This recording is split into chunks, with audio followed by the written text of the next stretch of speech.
আলহামদুলিল্লাহ, আল্লাহ তাআলার লাখ কোটি শুকর যে আল্লাহ রব্বুল আলামিন আমাদের দয়া করে, মায়া করে, অনুকম্পা করে, কৃপা করে আজকের দিনের সর্বোত্তম আমল জুমার নামাজ আদায় করার লক্ষ্যে আল্লাহ তাআলার কাছে জমিনের ভিতর এই পৃথিবীর মাঝে সবচেয়ে প্রিয় স্থান, সবচেয়ে উত্তম স্থান, আফদলুল বিলাদি ইলাল্লাহি মাসাজিদুহা, আল্লাহ তাআলার কাছে সবচেয়ে প্রিয় স্থান হলো মসজিদ। সেই মসজিদে আসার বসার তৌফিক দান করেছেন।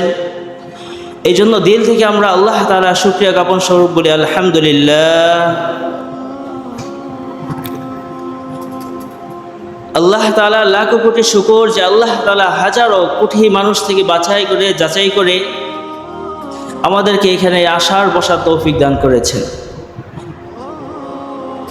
এমনিভাবে আল্লাহ তাআলার ঘর বাইতুল্লাহ, যাকে আমরা কাবা হিসাবে চিনি, যেই কাবার দিকে ফিরে আমরা দৈনিক 5 ওয়াক্ত নামাজ পড়ি, যেই কাবাকে ঘিরে আমাদের হাজারো স্বপ্ন, হাজারো আশা, সেই কাবার উদ্দেশ্যে হাজার হাজার হাজিগণ বাংলাদেশ থেকে চলে যাচ্ছে। আল্লাহ তাআলা আমাদেরকেও সেই সফর সঙ্গীদের সাথে যেন আমাদেরকেও কবুল করেন, সেই দোয়া করে আমার বয়ান আজকে শুরু করছি। আপনাদের সামনে কোরআন থেকে 2টি আয়াত, 2টি হাদিস তেলাওয়াত করেছি। আল্লাহ চাহেন তো হজ সম্পর্কে আমরা অল্প কিছু আলোচনা করব। আল্লাহ তাআলার কাছে আমরা জানতে পারলাম জমিনের ভিতরে সবচেয়ে প্রিয় স্থান হলো মসজিদ। এই মসজিদ সমূহের মাঝে আবার সবচেয়ে বড় মসজিদ, সবচেয়ে প্রিয় মসজিদ, যাকে আমরা বাইতুল্লাহ বলি। বাইতুল অর্থ ঘর, আল্লাহ শব্দের অর্থ, লফজে আল্লাহর অর্থ হলো আল্লাহ, এই হিসেবে অর্থ হয় আল্লাহর ঘর। যদিও দুনিয়ার সমস্ত মসজিদ সমূহে আল্লাহর ঘর, কিন্তু কোরআন হাদিস এবং সমস্ত কিছুর ভিতরে যেকে বাইতুল্লাহ হিসাবে নামকরণ করা হয়েছে, বলা হয়েছে, সেটা হলো মক্কায় অবস্থিত কাবা শরীফ। তো এই কাবা নির্মাণের সম্পর্কে আল্লাহ তাআলা কোরআনে ইরশাদ করেন, ইন্না আউওয়ালা বাইতি উদিআ লিন-নাসি লাল্লাযী বিবাক্কাতা মুবারাকান ওয়া হুদাল লিল আলামিন। সর্বপ্রথম যেই ঘর এই দুনিয়ার মাঝে স্থাপন করা হয়েছে, বানানো হয়েছে, সেটা হলো কাবা শরীফ। আল্লাহ তাআলা যখন ফেরেশতাদের নিকট এই ঘোষণা করলেন, আমি জমিনের ভিতরে প্রতিনিধি পাঠাবো, আমার খেলাফতের জন্য আমার খলিফা পাঠাবো জমিনের ভিতরে, তখন এই জমিনের ভিতরে শুধু পানি আর পানি ছিল, পানি ছাড়া আর কিছুই ছিল না। তো মানুষ যেন এখানে অবস্থান করতে পারে, থাকতে পারে, সেই জন্য আল্লাহ তাআলা পুরো পৃথিবীর একেবারে মেডেল, পুরো পৃথিবীর এই মাঝখান কাবা শরীফের স্থানে আল্লাহ তাআলা প্রথমে পানির কিছু বুটবুটি উঠান, সেখান থেকে আস্তে আস্তে চর বায়। এই চরের ভিতরে আল্লাহ তাআলা ফেরেশতাদের মাধ্যমে হযরত আদম আলাইহিস সালাতু ওয়াস সালামের জন্মেরও 2000 বছর পূর্বে ফেরেশতাদের মাধ্যমে সর্বপ্রথম কাবা শরীফের ভিত্তি স্থাপন করেন। আল্লাহ তাআলা হযরত আদম আলাইহিস সালাতু ওয়াস সালামকে প্রেরণ করার পূর্বেই কাবা শরীফকে নির্মাণ করেন। হযরত আদম আলাইহিস সালাতু ওয়াস সালামকে যখন এই দুনিয়ার মাঝে প্রেরণ করা হলো, তখন সর্বপ্রথম আদম আলাইহিস সালাতু ওয়াস সালামকে আল্লাহ তাআলা প্রথম যে আদেশ করলেন তা ছিল আল্লাহ তাআলার ঘর নির্মাণ করা। যদিও ফেরেশতাগণ ইতিপূর্বে কাবা শরীফের ভিত্তি স্থাপন করেছিলেন, নতুন করে হযরত আদম আলাইহিস সালাতু ওয়াস সালামের মাধ্যমে সেখানে ইবাদতগাহ, সর্বপ্রথম মসজিদ নির্মাণ করিয়েছেন। সেই মসজিদের নাম হলো বাইতুল্লাহ, কাবা। তো হযরত আদম আলাইহিস সালাতু ওয়াস সালাম নিজের ঘর তৈরি করার পূর্বে, নিজের বাসস্থান তৈরির পূর্বে সর্বপ্রথম আল্লাহ তাআলার ঘর নির্মাণ করেছেন। তো সেই ঘর তাওয়াফ করা হতো, তাওয়াফ করতেন হযরত আদম আলাইহিস সালাতু ওয়াস সালাম এবং তার বংশধর। তো এইভাবে হযরত নূহ আলাইহিস সালাতু ওয়াস সালামের পর্যন্ত কাবা শরীফ এইভাবেই অবস্থিত ছিল। আল্লাহ তাআলা নূহ আলাইহিস সালাতু ওয়াস সালামের সময় সমস্ত জায়গা প্লাবন দিয়ে একেবারে দুরিশ্বাত করে দিলেন, একেবারে শেষ করে দিলেন। তখন কাবা শরীফকেও তার ভিত্তিকে আল্লাহ তাআলা দুর্বল করে দিয়েছেন। তো হযরত নূহ আলাইহিস সালাতু ওয়াস সালামের প্রলয়ের সময় যদিও সমস্ত বিশ্বের সমস্ত কিছু ধ্বংস হয়েছিল, কিন্তু কাবা ঘরের ভিত্তি তার অস্তিত্ব বাকি ছিল, কিন্তু তা দুর্বল হয়ে গিয়েছিল, নষ্ট হয়ে গিয়েছিল। আল্লাহ তাআলা হযরত ইব্রাহিম আলাইহিস সালাতু ওয়াস সালাম এবং তার ছেলের মাধ্যমে পুনরায় আবার সেই ঘরকে নির্মাণ করেন। হযরত ইব্রাহিম আলাইহিস সালাতু ওয়াস সালাম সেই ঘরকে পুনরায় আবার নির্মাণ করেন। হযরত ইব্রাহিম আলাইহিস সালাতু ওয়াস সালাম হযরত হাজরা আলাইহিস সালাতু ওয়াস সালামকে মক্কার পাশে রেখে গেলেন, সাথে ইসমাইল আলাইহিস সালাতু ওয়াস সালাম সেখানে ছিলেন। সেখানে থাকা অবস্থায় দীর্ঘদিন পর্যন্ত পানি নেই, খাবার নেই, কোনো কিছু নেই। এমন তো অবস্থায় শিশু হযরত ইসমাইল আলাইহিস সালাতু ওয়াস সালামের পায়ের মুড়ার পদদলিতে বারবার টোকার কারণে সেখান থেকে জমজম কূপের আবির্ভাব হয়। হযরত ইব্রাহিম আলাইহিস সালাতু ওয়াস সালামের স্ত্রী পানির তালাশে সাফা মারওয়া দুই জায়গায় চত্বরে বারবার দৌড়াতে থাকেন। আজ আল্লাহ তাআলা সেই সাফা মারওয়ার মাঝে সাই করাকে আল্লাহ তাআলা হজের ভিতরে পরিপূর্ণ একটি ওয়াজিব বিধান হিসেবে নির্ধারণ করে দিয়েছে। হযরত ইব্রাহিম আলাইহিস সালাতু ওয়াস সালাম আল্লাহ তাআলার কুদরতি পাথরের উপরে দাঁড়িয়ে, যা লিফটের মতো কাজ করত, সেই পাথরের উপর দাঁড়িয়ে এই কাবা শরীফকে নির্মাণ করেন।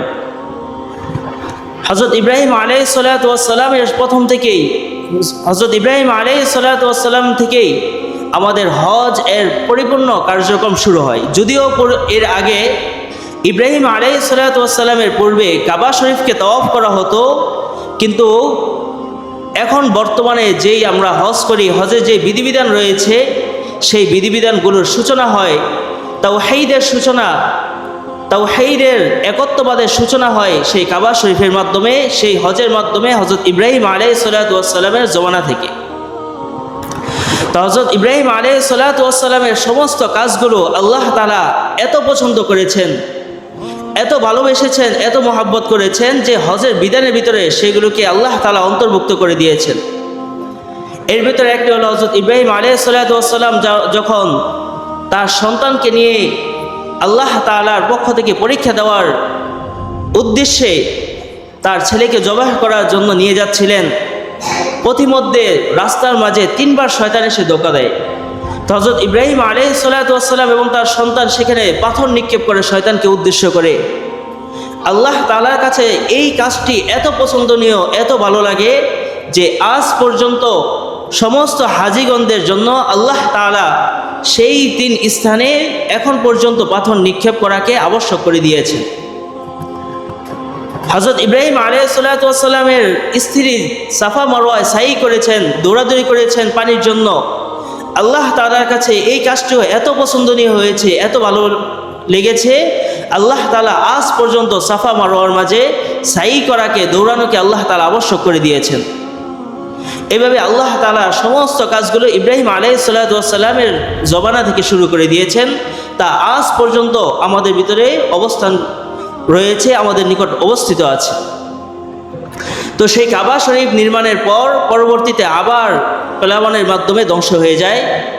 বনু জুরহাম গোত্রের লোক ওই কাবা শরীফকে আবার নির্মাণ করেন। হুজুর সাল্লাল্লাহু আলাইহি ওয়াসাল্লামের জমানায় এসে তা আবার ধ্বংস হয়ে যায়, ভিত্তি নষ্ট হয়ে যায়, দুর্বল হয়ে যায়। তখন হুজুর সাল্লাল্লাহু আলাইহি ওয়াসাল্লাম এবং কুরাইশের অধিকাংশ নেতা যারা ছিলেন তারা সকলে মিলে এই কাবা শরীফকে পুনরায় আবার নির্মাণ করেন। আজ আমাদের ভিতরে দেখা যায় আমরা যখন মসজিদ নির্মাণ করি হালাল হারামে তোয়াক্কা করি না, হালাল হারাম সমস্ত টাকা দিয়ে আমরা আল্লাহ তাআলা ঘর নির্মাণ করি।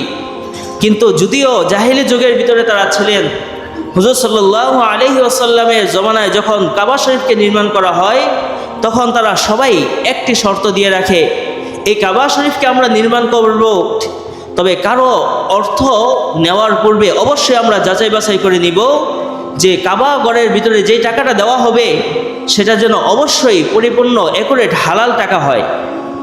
এই হালাল টাকা যখন তারা উপার্জন করে জমা করতে লাগলেন, তখন দেখতে পেলেন হযরত ইব্রাহিম আলাইহিস সালাতু ওয়াস সালামের যেই অবকাঠামো ছিল, ওই অবকাঠামো অনুযায়ী বর্তমানে মসজিদ বানানো সম্ভব না।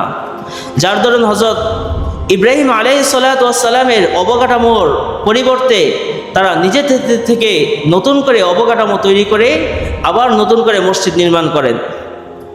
তো হযরত ইব্রাহিম আলাইহিস সালাতু ওয়াস সালামের অবকাঠামো থেকে কয়েকটি দিক তারা পরিবর্তন করে ফেলে। এর ভিতরে একটি ছিল কাবা শরীফের মাঝখানে দুইটি দরজা ছিল, একটি দিয়ে তারা প্রবেশ করত, আরেকটি দিয়ে বের হতো। কিন্তু মক্কাবাসীগণ যখন পুনরায় কাবা শরীফকে নির্মাণ করেন, তখন শুধুমাত্র একটি দরজা তারা অবস্থিত রাখেন, আরেকটি বন্ধ করে দেন এবং তাদের নিজেদের কর্তৃত্ব ধরে রাখার জন্য ওই দরজাকে সামান্য কিছু উঁচু করে দেন, যে সর্বসাধারণের জন্য, সবার জন্য অনুমতিবিহীন এই কাবা ঘরে আর প্রবেশ করা যাবে না। তাদের নিজেদের কর্তৃত্ব তারা বজায় রাখার চেষ্টা করত।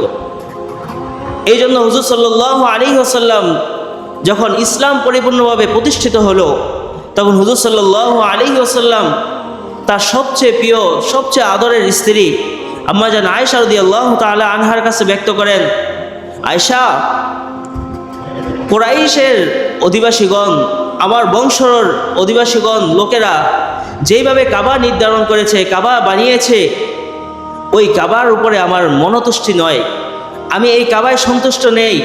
আমার মন চায় আমি আবার ইব্রাহিম আলাইহিস সালাতু ওয়াস সালামের ওই অবকাঠামো অনুযায়ী, ওই পুরানো স্মৃতি অনুযায়ী আবার কাবাকে নির্ধারণ করি, আবার বানাই। কিন্তু আমার ভয় হয় আরবের কিছু নতুন মুসলমান তারা হয়তোবা ভয় পেয়ে যাবে, তারা বিগড়ে যাবে, তারা ঈমান হারা হয়ে যাবে। এই জন্য আমি আর নতুন করে কাবা শরীফকে নির্মাণ করছি না। কিন্তু হুজুর সাল্লাল্লাহু আলাইহি ওয়াসাল্লামের দিলে তামান্না ছিল, মনের আকাঙ্ক্ষা ছিল, এই কাবাকে ভেঙে হযরত ইব্রাহিম আলাইহিস সালাতু ওয়াস সালামের মতো কাবাকে আবার পুনরায় নির্ধারণ করা, পুনরায় বানানো। আম্মা জান আয়েশা রাদিয়াল্লাহু তাআলা আনহা এই কথা তার বোনপুত হযরত আব্দুল্লাহ ইবনে জুবায়ের রাদিয়াল্লাহু তাআলা আনহুর কাছে ব্যক্ত করেন। হযরত আব্দুল্লাহ ইবনে জুবায়ের রাদিয়াল্লাহু তাআলা আনহু তিনি যখন জানতে পারলেন হুজুর সাল্লাল্লাহু আলাইহি ওয়াসাল্লাম এই কাবার ভেঙে নতুন করে আবার ইব্রাহিম আলাইহিস সালাতু ওয়াস সালামের কাবার মতো কাবা বানাতে চেয়েছেন, তখন তিনি পুনরায় হযরত ইব্রাহিম আলাইহিস সালাতু ওয়াস সালামের মতো কাবাকে বানালেন এবং বড় করলেন। এইভাবে কিছুদিন যাওয়ার পর বর্তমানে আমাদের ভিতরে যেমন দেখা যায়, জমানার পরিবর্তন হওয়ার সাথে সাথে, ক্ষমতার পরিবর্তন হওয়ার সাথে সাথে বিভিন্ন স্থাপক ভেঙে চুরমার করে দেওয়া হয়, ঠিক তেমনিভাবে উমাইয়া খলিফা হাজ্জাজ বিন ইউসুফ যখন ক্ষমতায় আসলেন, যখন হাজ্জাজ বিন ইউসুফ ক্ষমতায় আসলো, তখন সে তার ক্ষমতা ধরে রাখার জন্য, তার বরত্ব প্রকাশ করার জন্য আল্লাহ তাআলার ঘর কাবাকে পুনরায় আবার ভেঙে তছনছ করে দেন। ওই সময় হাজরে আসওয়াদ নামক যেই পাথরকে চুম্বন করলে আল্লাহ তাআলার থেকে আমাদের সমস্ত গুনাহ মাফির ওয়াদা এসেছে, এমনকি হাজরে আসওয়াদকে স্পর্শ করার কারণেও আল্লাহ নবী সাল্লাল্লাহু আলাইহি ওয়াসাল্লাম বলেছেন, যদি কোনো ব্যক্তি হাজরে আসওয়াদকে স্পর্শ করে, তাকে চুম্বন করে, আল্লাহ তাআলা তার সমস্ত গুনাহ মাফ করে দিবেন। সেই কাবা শরীফে সেই হাজরে আসওয়াদকেও হাজ্জাজ বিন ইউসুফ কামান দ্বারা ধ্বংস করে দেয় এবং ওই স্থাপনকে নষ্ট করে দেয় এবং নতুন করে বর্তমানে যে অবকাঠামো আছে সেই অবকাঠামো সে নির্ধারণ করে। বর্তমানে আমরা যেই কাবাটা দেখতে পাই, সেই কাবাটা মূলত হজরত হাজ্জাজ বিন ইউসুফ, সে আসলে জালেম ছিল, এই জন্য তার সম্পর্কে হজরত বলা আমাদের শানে যায় না। হাজ্জাজ বিন ইউসুফ সে এই অবকাঠামো বানিয়ে যায়। পরবর্তীতে হযরত মালিক ইবনে আনাস রাদিয়াল্লাহু তাআলা আনহু জমানায় আবার ফতোয়া চাওয়া হয় যে হাজ্জাজ যেইভাবে কাবা শরীফকে নির্ধারণ করেছে, এটাকে ভেঙে চুরমার করে দিয়ে আমরা নতুন করে আবার কাবার নির্ধারণ করি। তখন হযরত মালিক ইবনে আনাস রাদিয়াল্লাহু তাআলা আনহু বলেন, এইভাবে যদি কাবা নিয়ে সিনেমেনে খেলা হয়, এক সময় দেখা যাবে যেই বাদশা আসবে সেই বাদশাই চাবে তার নাম যেন চিরদিন থাকে, কাবার সাথে যেন তার নাম লটকায়িত থাকে, এই জন্য সে কাবা শরীফকে ভাঙতে থাকবে। এই জন্য আজ থেকে আর কাবাকে পরিবর্তন করা যাবে না, ভাঙা যাবে না। তারপর থেকে কাবা এইভাবে অবস্থিত থাকে। 1150 হিজরির দিকে এসে শুধুমাত্র কিছুটা সংস্কার করা হয়। বর্তমান জমানায় আমরা যেই কাবার স্থাপন দেখি, তার পাশে অনেক উন্নত মানের মার্বেল পাথর লাগানো আছে। হাজিগণ যখন তওয়াফ করেন, আমাদের সাধারণত এই হালকা গরমের কারণে ছাদের নিচেও আমাদের টাইলসগুলো গরম হয়ে যায়, বালিতে আমাদের জুতাসহ পা রাখতে কষ্ট হয়ে যায়। আর হাজিগণ সেখানে খালি পায়ে আল্লাহ তাআলার ভালোবাসা প্রকাশের উদ্দেশ্যে তাওয়াফ করতে থাকেন। তো তখন দেখা গেল ওই কাবা শরীফের আশেপাশে যত পাথর আছে সমস্ত পাথর উত্তপ্ত হয়ে গরম হয়ে থাকে। এই কারণে বাদশাহ তখন ইচ্ছা করলেন এমন কোনো পাথরের ব্যবস্থা করার জন্য, যেই পাথর দিয়ে বিছানার কারণে, সেখানে থাকার কারণে মুসল্লিদের আর কোনো কষ্ট হবে না। মুসল্লিদের ভালোবাসার কারণেই তিনি এমন এক পাথরের আবিষ্কার করেন যে গ্রিক নামক স্থানে, গ্রিক নামক শহরে এক পাহাড় ছিল। সেই পাহাড়ের পাথর কেটে কেটে নিয়ে এসে ডক্টর কামালউদ্দিন ইসমাইল সে সর্বপ্রথম এই পাথর নির্মাণ করেন এবং বানান আবিষ্কার করে সেখানে স্থাপন করেন। আজ পর্যন্ত কাবা শরীফে যত রৌদ্র পড়ুক না কেন, কখনো ওই পাথর গরম হয় না, বরং মুসল্লিদের জন্য শীতলতার কারণ হয়। আল্লাহ তাআলা তাকে এই কাজ করার কারণে তিনি তখন আর কোনো টাকা পয়সা নেন না। আল্লাহ তাআলার জন্য, শুধুমাত্র আল্লাহ তাআলার ঘর নির্মাণের জন্য সম্পূর্ণ নিজের টাকা দিয়ে, নিজের অর্থায়নে সেই কাজটা করেন। পরবর্তীতে দেখা যায় ওই ব্যক্তির সমস্ত ধরনের অসুস্থতা থেকে তিনি মুক্তি পান। এই জন্য আল্লাহ তাআলার ঘর নির্মাণ করা, আল্লাহ তাআলা যদি আমরা এই বাইতুল্লাহর দিকে খেয়াল করি, বাইতুল্লাহ শুরু থেকে শেষ পর্যন্ত এর থেকে আমরা কয়েকটা জিনিস দেখতে পাই, কয়েকটা শিক্ষণীয় বস্তু এখান থেকে আমরা বুঝতে পারি। এক নম্বর হলো হযরত আদম আলাইহিস সালাতু ওয়াস সালাম নিজের ঘর নির্মাণের পূর্বে বাইতুল্লাহ, আল্লাহর ঘর নির্মাণ করেছেন, মসজিদ নির্মাণ করেছেন। এমনকি হুজুর সাল্লাল্লাহু আলাইহি ওয়াসাল্লাম যখন মক্কা ছেড়ে মদিনায় যান, তখন মদিনায় সর্বপ্রথম নিজের ঘর নির্মাণের পূর্বে আল্লাহর ঘর মসজিদে নববী নির্মাণ করেন।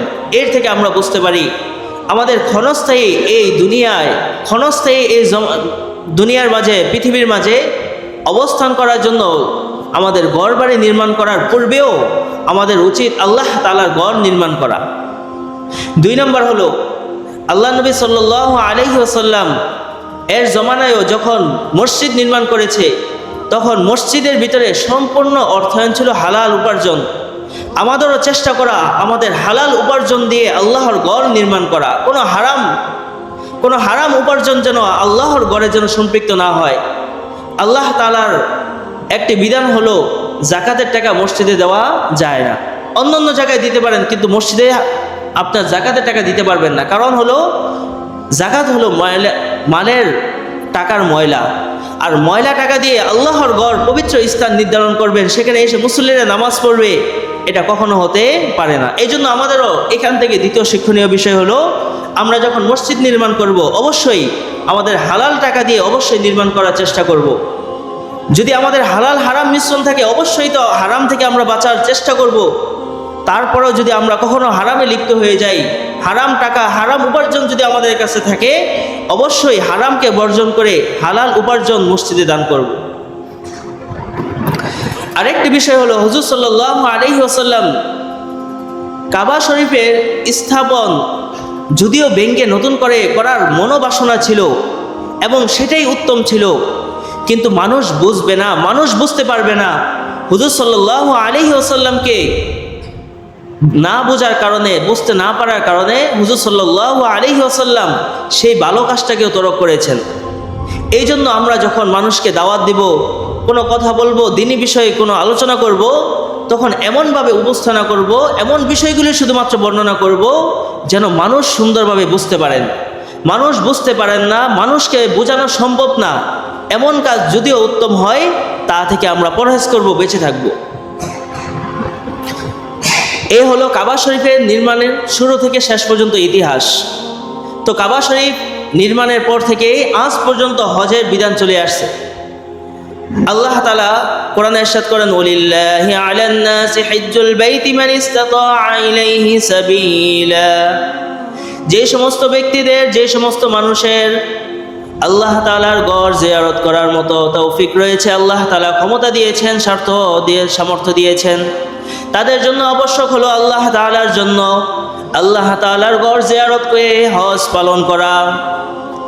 এই আয়াত থেকে আমরা জানতে পারি আল্লাহ তাআলা বলেন যাদের সামর্থ্য রয়েছে, যারা সামর্থ্যবান, তারা যেন আল্লাহ তাআলার জন্য হজ পালন করেন। আমরা হুজুর সাল্লাল্লাহু আলাইহি ওয়াসাল্লাম থেকে জানতে পারি ইসলামের মূল ভিত্তি হলো 5টি। ইসলামের মূল ভিত্তি কয়টি? 5টি। এই 5টির ভিতরে সবচেয়ে প্রথম এবং গুরুত্বপূর্ণ যেটা, সেটা হলো ঈমান, দ্বিতীয় হলো নামাজ, তৃতীয় হলো যাকাত, চতুর্থ হলো রোজা, পঞ্চম হলো হজ। অনেকে বলেন হজের গুরুত্ব কম, এই জন্য আল্লাহ তাআলা এবং তার রাসূল হজকে সবার পরে এনেছেন। আসলে এই ব্যাখ্যা কখনোই সঠিক নয়, বরং হজ হলো আল্লাহ তাআলার ভালোবাসার সম্পূর্ণ পরিপূর্ণ একটি নিদর্শন। হজ হলো আল্লাহ তাআলার ভালোবাসার পরিপূর্ণ একটি নিদর্শন। আমরা দেখতে পাই যখন কেউ কাউকে ভালোবাসে, তখন সর্বপ্রথম তার ভালোবাসা ব্যক্ত করে, প্রকাশ করে, দ্বিতীয় স্তরে তার সাথে কথাবার্তা বলে। যখন একজন আরেকজনকে ভালোবাসে, তাদের সাথে সম্পর্ক হয়, দ্বিতীয় পর্যায়ে তারা কথাবার্তা বলে, তৃতীয় পর্যায়ে তাদেরকে গিফট দেওয়া হয়, কিছু আদান প্রদান করা হয়, চতুর্থ পর্যায়ে তার জন্য দিশেহারা হয়ে যায়, পঞ্চম যখন দিশেহারা হয়ে যায়, ভালোবাসার চূড়ান্ত পর্যায়ে পৌঁছে যায়, তখন তাদের সাথে দেখা সাক্ষাৎ হয়। ঠিক তেমনিভাবে আল্লাহ এবং তার রাসূল ইসলামের ভিতরে এই 5টি বিধানকেও ঠিক এইভাবে রেখেছেন। সর্বপ্রথম ঈমান আনার মাধ্যমে একজন মুমিন বান্দার সাথে আল্লাহ তাআলার সম্পর্ক হয়ে যায়। যখন কেউ বলে লা ইলাহা ইল্লাল্লাহ মুহাম্মাদুর রাসূলুল্লাহ, এই কালিমার সাক্ষী দেওয়ার সাথে সাথে আল্লাহ তাআলার সাথে একজন বান্দার সম্পর্ক হয়ে যায়। তার সাথে সম্পর্ক হওয়ার পর তার জন্য ইসলামের দ্বিতীয় বিধান, সর্বপ্রথম যে বিধান দেওয়া হয় ঈমান আনার পর, তা হলো নামাজ আদায় করা। আর হুজুর সাল্লাল্লাহু আলাইহি ওয়াসাল্লাম বলেন নামাজ হলো মুমিন বান্দাদের মেরাজ স্বরূপ। আসসালাতু মি'রাজুল মুমিনিন, নামাজ হলো মুমিন বান্দাদের মেরাজ স্বরূপ। যখন একজন বান্দা নামাজ আদায় করে, তখন কেমন যেন আল্লাহ তাআলার সাথে সে কথোপকথন করতে থাকে। ভালোবাসার দ্বিতীয় স্তরে যেমন মানুষ কথোপকথন করতে থাকে, ঠিক তেমনিভাবে একজন মুমিন বান্দা যখন আল্লাহ তাআলার সাথে সম্পর্ক হয়ে যায়, আল্লাহ তাআলার সাথে তার ভালোবাসা হয়ে যায়, যখন সে আল্লাহকে আল্লাহ হিসাবে মানতে থাকে, তার সাথে আর কাউকে শরীক করে না, তখন আল্লাহ তাআলার সাথে কথোপকথন করার জন্য মুমিন বান্দা নামাজের ভিতরে চলে আসে। যখন নামাজের মাধ্যমে আল্লাহ তাআলার সাথে কথোপকথন শুরু হয়ে যায়, তখন আল্লাহ তাআলার বিধান অনুযায়ী আল্লাহ তাআলার রাস্তায় আল্লাহ তাআলাকে সন্তুষ্ট করার জন্য যাকাত নামক বিধানকে তারা আদান প্রদান করতে থাকে। এই যাকাত দেওয়াকে আল্লাহ তাআলা বলেন কর্জে হাসানা, কর্জ আল্লাহ তাআলাকে ঋণ দেওয়া, আল্লাহ তাআলাকে দেওয়ার মতোই। আল্লাহ তাআলা হাদিসে কুদসিতে বলেন, আমি কিয়ামতের দিন বান্দাকে ডাকবো, এ বান্দা এদিকে আয়, তুই তো, আমি ক্ষুধার্ত ছিলাম, তুই তো আমাকে খাবার দেসনি, আমি বস্ত্রহীন ছিলাম, উলঙ্গ ছিলাম, তুই আমাকে কাপড় দেসনি, বস্ত্র দেসনি, আমি অসুস্থ ছিলাম, তুই আমাকে দেখতে আসিসনি। তখন বান্দা বলবেন, ইয়া আল্লাহ, আপনি এটা কি বলেন? আপনি কিভাবে ক্ষুধার্ত থাকেন? আপনি হলেন রিজিক দাতা, আপনি হলেন সমস্ত বাদশার বাদশা, আপনাকে কিভাবে আমরা খাবার দিব? তখন আল্লাহ তাআলা বলেন, আমার অমুক বান্দা ক্ষুধার্ত ছিল, তুই জানতি, কিন্তু তুই তাকে খাবার দেসনি। আমার অমুক বান্দা বস্ত্রহীন ছিল, শীতে কনকনে সে কাঁপতো, তুই তাকে কাপড় দেসনি। তোর অডেলা ছিল, কিন্তু তুই না দেওয়ার কারণে আল্লাহ তাআলা সেদিন তাকে পাকড়াও করে বলবে, তাকে যদি দিতি, এই দেওয়াটা কেমন যেন আমাকেই দেওয়া হতো। এই জন্য আল্লাহ তাআলার বিধান অনুযায়ী যাকাত দেওয়া, অন্য অন্য যত ধরনের অর্থায়ন আমরা দান করি, ওই সবগুলোকে কেমন যেন আল্লাহ তাআলার সন্তুষ্টির জন্য দেওয়া হয়, আল্লাহকেই দেওয়ার মতো। এটা হলো ভালোবাসার তৃতীয় স্তর। 1 নম্বর ভালোবাসা প্রকাশ করা ঈমান আনার মাধ্যমে, দ্বিতীয় হলো নামাজ পড়ার মাধ্যমে আল্লাহ তাআলার সাথে কথোপকথন করা, 3 নম্বর আল্লাহ তাআলাকে সন্তুষ্ট করার জন্য, ভালোবাসা মজবুত করার জন্য সমস্ত ধরনের যাকাত দেওয়া, আরও যত ধরনের সদকা আছে সদকা করা। 4 নম্বর স্তর হলো ভালোবাসার চতুর্থ স্তর। মানুষ যেমন বেকুল হয়ে যায়, তার ভালোবাসা প্রকাশ করার জন্য সে পাগলের মতো করে সে খাবার না খেয়ে থাকে, ঠিক তেমনি হবে ভালোবাসা প্রকাশের জন্য আল্লাহ তাআলা বলেন, আল্লাহ তাআলার জন্য সিয়াম পালন করা, রোজা রাখা।